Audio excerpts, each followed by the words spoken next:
Good morning, children. Come to class 2nd. Today we'll start class 2nd. Lesson number 8. I have finished explanation of lesson 8 and today I am going to explain you lesson number 8 meaning समझाऊंगी मैं आपको lesson number 8 के। अब देखो, अगर जिसके पास book है, those who are having the book, please open your page number 54. Page अपना 54 निकाल लो। उसके अंदर वर्ड में लर्न वर्ड्स मीनिंग्स लिख रखे हैं, वो अब आपको लर्न करने है ना। और मैंने आपको व्हाट्सएप पे भी मीनिंग्स लिखवा दिए हैं और ये भी कहा था आप अपनी फेयर कॉपी में लिख लेना। Hard word plus meanings I have given you in your homework to write in your fair copy. I hope you have all written it. Now first meaning I am going to explain you is selfish. Selfish का मतलब क्या होता है? Selfish का मतलब है caring about one self and not about others, यानी अपना आपके बारे में ही सोचना और दूसरे के बारे में बिल्कुल नहीं सोचना, यानी स्वार्थी। एक अगर वर्ड बोला जाए इसके लिए, सेल्फिश के लिए, तो वो है स्वार्थी। Giant, a very large and strong person. Giant का मतलब है बहुत ही विशाल रूप वाला प्राणी, बहुत बड़ा और बहुत स्ट्रॉन्ग। स्ट्रॉन्ग यानी खूब मोटा ताजा, जैसे राक्षस लोग दिखाते हैं, है ना, वैसे। डिलाइटेड, डिलाइटेड का मतलब है हैप्पी, खुश। Chatter, continuous talk about unimportant things. Chatter, कभी कभी बच्चों को कहते हैं ना चैटर बॉक्स है। चैटर बॉक्स का मतलब है कंटिन्यू बोलते रहना, कंटिन्यू बोलते रहना, कोई ना कोई बात को लेके बोलते रहना, उसको कहते हैं चैटर। यानी मुंह बिल्कुल नहीं बंद रखना और कंटिन्यू बोलते रहना। फिर है tree passengers, people who enter a place without permission. Tree passengers वो लोग होते हैं जो बिना पूछे हुए एंटर कर जाते हैं। वैसे कायदा ये होता है कि जब भी हम किसी के रूम में एंटर करें या कोई भी ऑफिस में एंटर करें तो हमें उनकी परमिशन लेना जरूरी है। Prosecuted, punished by law. Prosecuted का मतलब ये होता है कि कायदे से पनिश करना। ब्लूम्ड, मोर फ्लावर्स। ब्लूम्ड का मतलब है फूल खिलना, खूब सारे। एंड मेल्टेड, मेल्टेड का मतलब है बिकम लिक्विड। मेल्टेड का मतलब है लिक्विड हो जाना, लिक्विड बन जाना, पिघल जाना। नाउ एक्सरसाइज A1 बाद में करेंगे, उसके पहले अपन क्वेश्चन आंसर्स में आपको समझा देती हूँ, क्योंकि मैंने आपको क्वेश्चन आंसर्स आज लिखने दिए हैं क्वेश्चन 1 से लेके 3 तक। फर्स्ट क्वेश्चन है, what did the giant do when he saw the children playing in his garden. Giant ने क्या किया जब उसने देखा कि बच्चे उसके बगीचे में खेल रहे हैं। वो जो जायंट एक बगीचे में रहता था तो वो उस बगीचे को अपना ही समझता था, तो वो बच्चों को खेलने नहीं देता था। तो ये कह रहा है कि जब उसने बच्चों को देखा खेलते हुए तो उसने क्या किया। When the giant saw children playing in his garden, जब जायंट ने देखा कि बच्चे गार्डन में खेल रहे हैं, he scared the children and asked them to leave. उसने बच्चों को डराया और वहां से भगाने को लिए मजबूर कर दिया। He then put a board in front of the garden. फिर उसने अपने बगीचे के आगे एक बोर्ड लगा दिया, which read, trip passengers will be prosecuted. वो उसने ये लगा दिया बोर्ड कि मेरे परमिशन के बिना कोई भी इस बगीचे में नहीं आ सकता है। ये तो आपका आंसर नंबर 1 हो गया कि जायंट ने क्या किया, जैसे ही बच्चों को गार्डन में आते हुए देखा, उसने उन बच्चों को डराया और उनसे कहा कि आप इस बगीचे में से चले जाओ। He then put a board in front of the garden. फिर उसने एक बोर्ड लगा दिया गार्डन के आगे और उसमें लिखा कि मेरे परमिशन के बिना यहाँ कोई भी नहीं आ सकता है।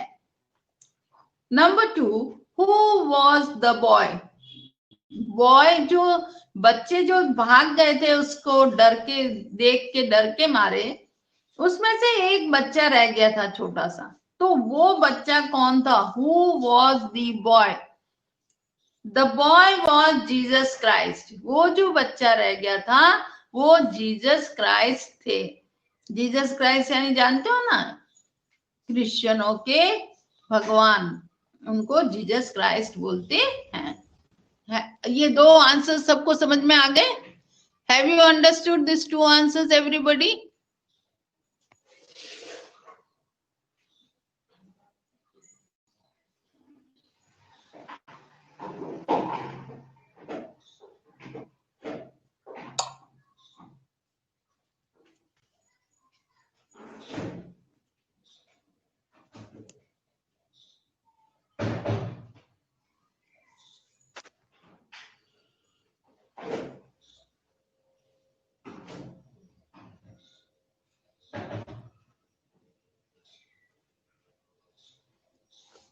Now, question number 3. Describe the giant garden. Giant का जो गार्डन था उसके बारे में आप बताइए। ये कह रहा है उसको एक्सप्लेन करो, बताओ उसको। तो giant garden was beautiful. Giant का गार्डन क्या था? बहुत ही सुंदर था। It was full of flowers, many kinds of trees and fruits. उसके अंदर खूब सारे फूल उगे थे, मैनी काइंड्स ऑफ ट्रीज थी, बहुत सारे पेड़ पौधे थे, और फ्रूट्स के पेड़ भी थे। फ्रूट्स थे इसका मतलब फ्रूट्सों के पेड़ भी थे। It provided shelter to many butterflies, bees and birds too. जब वहां घने घने पेड़ थे बगीचे में, तो वहां क्या नाम से बर्ड्सों ने भी अपना पेड़ों पे घोंसला बना रखा था।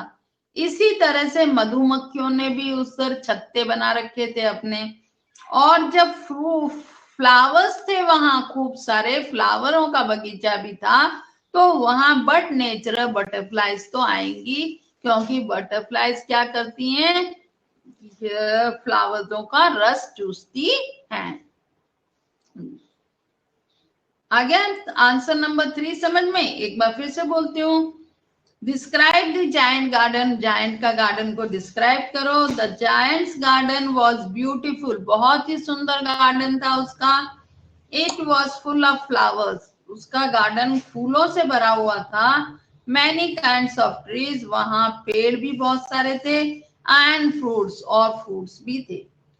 It provide shelter to many butterflies, bees and birds too. और उधर बहुत सारे शेल्टर थे जहां बटरफ्लाईज रहती थी, बीज रहती थी, और बर्ड्स भी रहते थे।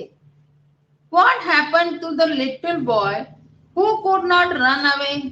उस बच्चे के साथ क्या हुआ जो छोटा सा बच्चा रह गया था, दौड़ नहीं पाया था? उस बच्चे के साथ क्या हुआ?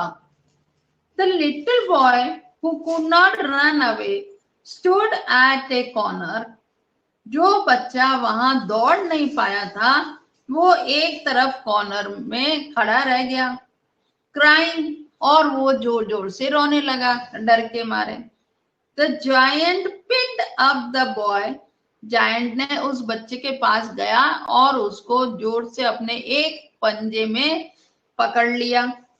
And put him on the tree soon. और उसने उसको जल्दी से पकड़ के अपने एक पंजे में, जिसके पास बुक है वो देख सकते हैं पिक्चर, कि जायंट ने उसको अपने एक हाथ के पंजे में पकड़ के और पेड़ पे लटका दिया। Soon the tree became green and flowers sprung out, even through the rest of the garden was still covered with snow. ये कहने लगा कि जैसे ही बच्चे को उस राक्षस ने अपने हाथ से ऊपर किया, पेड़ पे लटका दिया, उसी टाइम पे उस पेड़ के अंदर सारी पत्तियां हरी हो गई और फूल खिल गए और बाकी का सारा गार्डन अभी भी बर्फ से ढका हुआ था। फिर से समझाती हूँ ये आपको question. The little boy who could not run away stood at the corner. जो छोटा सा बच्चा भाग नहीं पाया वो एक कोने में खड़ा होके रोने लगा। And put him the giant pick up the boy gently and put him on a tree. Giant ने उस बच्चे को पकड़ा और उसको धीरे से पेड़ के ऊपर लटका दिया। The tree became green and flowers sprung out even though the rest of the garden was still covered with snow. अब क्या हुआ कि जैसे ही उसने बच्चे को पेड़ पे बिठाया, पेड़ पूरा ही हरा हो गया और उसके अंदर फ्लावर्स उग गया है और बाकी का गार्डन क्या हो गया, बर्फ से ढका हुआ ही रह गया।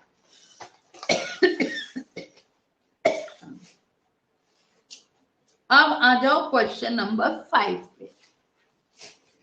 Which season did the children bring to the giant's garden? कौन सा ऐसा सीजन था जो जायंट के गार्डन में बच्चे लेके आए, यानी बच्चे जब वहां खेलने आए तो जो एक बच्चा रह गया था उसको जब जायंट ने ऊपर पेड़ पे लटकाया तो कौन सा सीजन आ गया था। यानी वो एक पेड़ तो हो गया मगर फिर जब सारे ही बच्चे, आपने देख रखा है एक फोटो के अंदर एक दीवार टूटी हुई है और उसमें से सारे बच्चे अंदर आ गए हैं, तो उस टाइम पे ये पूछ रहा है राइटर कि ऐसा कौन सा सीजन आ गया उन लोगों के, सब बच्चों के आके खेलने से उस गार्डन में कौन सा सीजन आ गया। तो उसका सीजन था स्प्रिंग सीजन। कौन सा सीजन था, spring season. Describe the giant. Giant कैसा था उसको आप एक्सप्लेन करो। The giant had red eyes and a fat nose. जिनके पास बुक है वो जायंट की फोटो देख सकते हैं। जायंट की लाल लाल आंख थी और उसकी नोज थी वो बड़ी मोटी थी। ये उसका डिस्क्रिप्शन है। The giant eyes had red eyes and a fat nose. आंख बिल्कुल लाल थी और नोज एकदम फैट थी। अब मैंने आपको ये 6 क्वेश्चन आंसर्स एक्सप्लेन कर दिए। आई hope you all have understood the answer. सबको आंसर समझ में आ गए क्या? आज क्लास में 3 बच्चे ही हैं, क्यों बाकी के कहाँ गए? हाँ, all should be in the class. Only 3 children are there in the class today.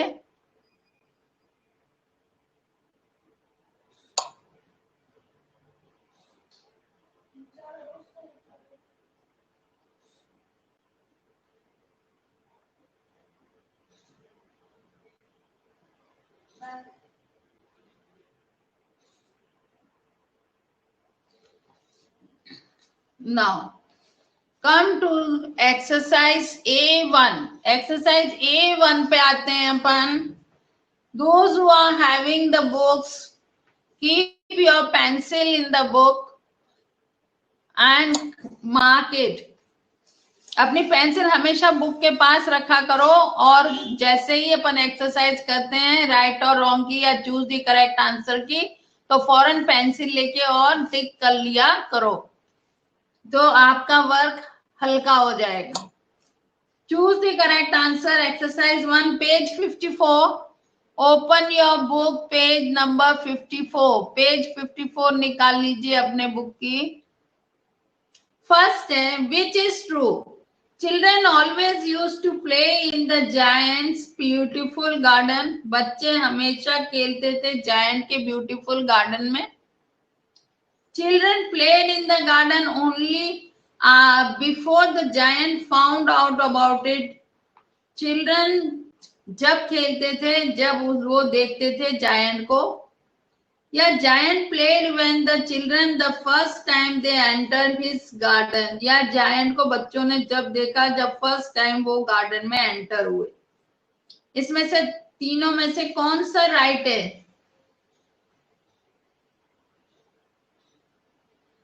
इसमें बी राइट है कि बच्चे जब तक गार्डन में खेलते रहे जब तक उनको मालूम नहीं था कि इस बगीचे में कोई जायंट रहता था। सेकेंड, सो इन नंबर 1 में बी के ऊपर राइट का निशान लगा लो। Number 2, the giant had red eyes and a fat nose, A में। बी में है red eyes and small ears, and C में है blue eyes and a fat nose. कौन सा इसमें से राइट है चिल्ड्रन? कौन सा राइट है?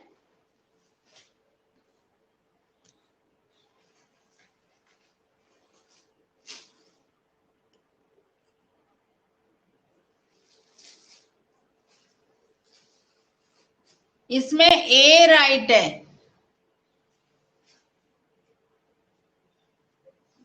A is the right answer. The giant had red eyes and a fat nose. Third, the order of the seasons in the giant garden. क्या order किया था सीजन में जायंट के गार्डन ने? Summer, winter, spring. Summer, winter, winter, और spring, summer, winter. क्या क्या चीजें जायंट ने गार्डन के अंदर, कौन कौन से सीजन थे जायंट के गार्डन में? समर था, विंटर था और स्प्रिंग था। ऑर्डर वाइज उनके ऑर्डर पूछे, तो वैसे भी समर के बाद विंटर आता है, विंटर के बाद स्प्रिंग आता है।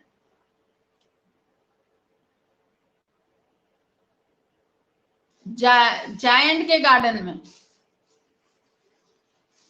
4, which season did the children bring to the giant garden? कौन सा ऐसा सीजन था जो बच्चे वहां जब खेलने आते थे तो जायंट के गार्डन में हो गया या लेके आए?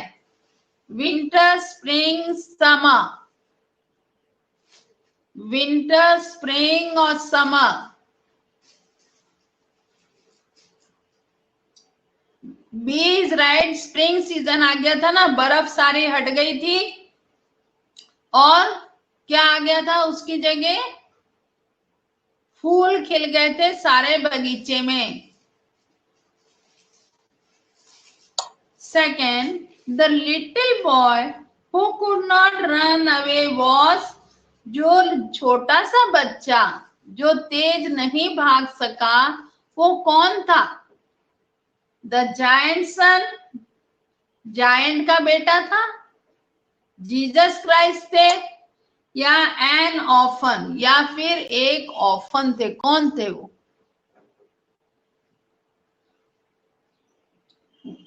बी वाला आंसर है, वो जीसस क्राइस्ट थे। कौन थे वो? जीसस क्राइस्ट थे। अब देखो, जो लोग मार्क कर रहे हैं उनने मार्क कर लिया क्या?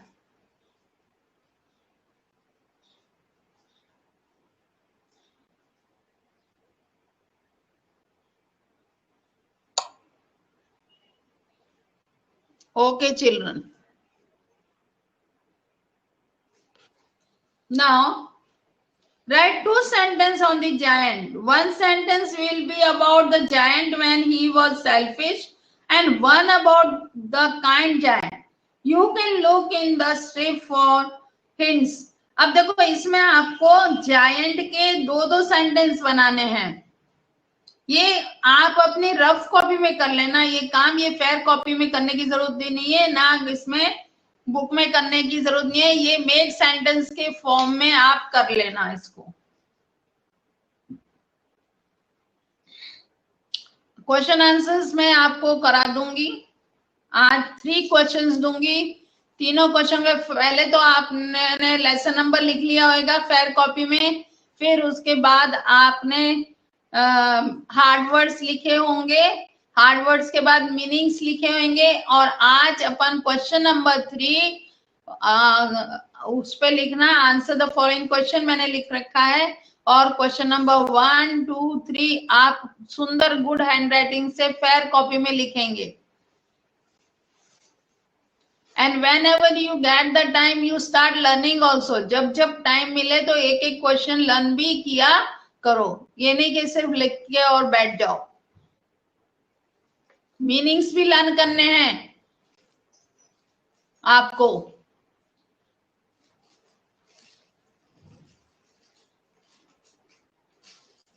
Exercise B, exercise 2, write down 6 words from the story that are related to the nature। ये अपन को नेचर का एक फोटो दे रखा है, उसमें आपको 6 वर्ड्स लिखने हैं, यानी ये फोटो में आप क्या क्या देख रहे हो वो लिखने हैं। जैसे गार्डन है, फ्लावर है, ट्रीज है, स्प्रिंग सीजन है, बटरफ्लाईज है, बर्ड्स हैं, ये लिखना है। और एक्सरसाइज B2 में right the following words with correct spellings, ये गलत स्पेलिंग्स दे रखी हैं, इनकी राइट स्पेलिंग्स आपको लिखनी है। ये काम आपको करना है, ये भी मैं आपको वर्क उसमें दूंगी करने के लिए। Okay children, now our time is over, we'll stop the class here and we'll meet in the next class. Okay, thank you for attending the class, and only 4 or 5 children are attending the class. All the children of second should attend the class, otherwise you will not be able to follow the lesson.